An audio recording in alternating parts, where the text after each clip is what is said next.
En esta ocasión les voy a hablar sobre un tema muy interesante llamada la generación decapitada, expuesta por mi persona Isabela Hapta. La razón de su nombre se debe a que todos estos escritores acabaron con sus vidas, suicidándose a muy temprana edad. Si había algo que les unía, eran las letras, la melancolía, una tristeza honda y unas ganas de irse pronto, sin que nadie les llamara. Lo que ocurría en Ecuador durante el tiempo en que la generación decapitada ejercía su obra poética eran eventos de gran peso social, cultural y económico. Los indígenas comenzaban a recuperar sus derechos, la educación laica empezó a tomar auge, la libertad de culto se impuso. También se permitió el divorcio, a la mujer se le dio el derecho a votar y la pena de muerte fue abolida. Todos estos eventos ocurrieron con muy poco trecho de tiempo entre ellos.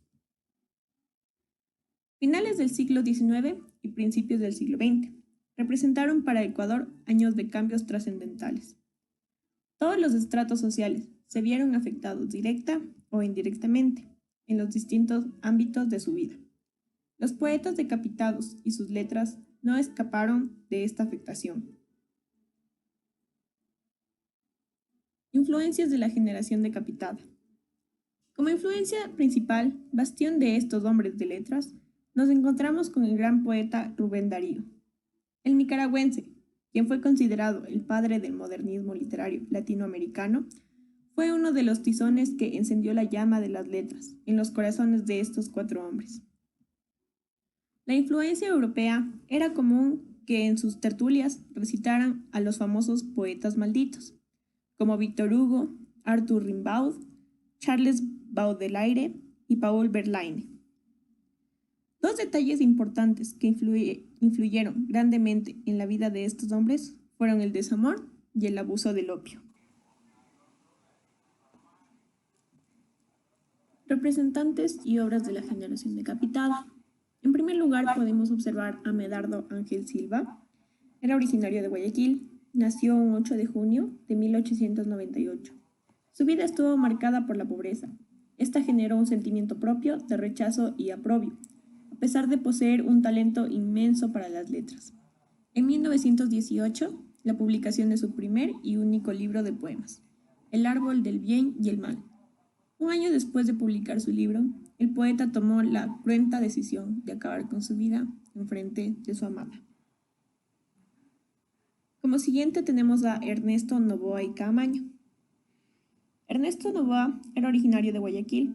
Nació en 1891, tuvo una posición acomodada desde la cuna. Leyó de pequeño a los poetas malditos y desarrolló una poesía delicada, nunca antes vista en Ecuador.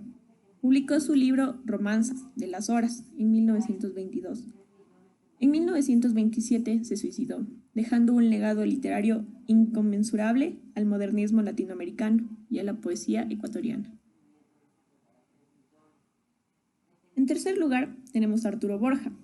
Arturo era originario de Quito, nació en 1892. También tenía una posición acomodada, de ascendencia real. Fue uno de los más jóvenes en despedirse.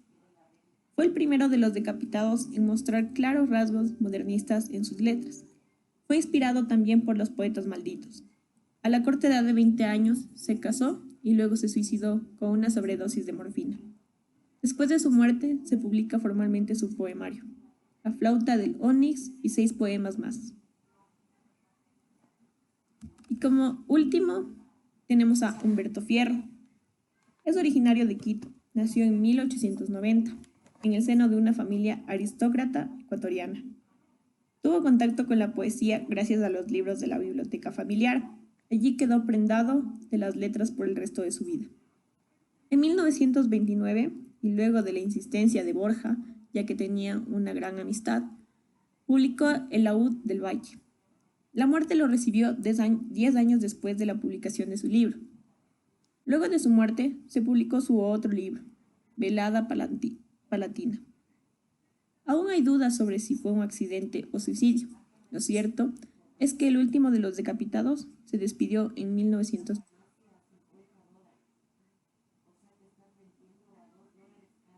Ya ha llegado este tema. Gracias por escucharme y tengan una linda semana.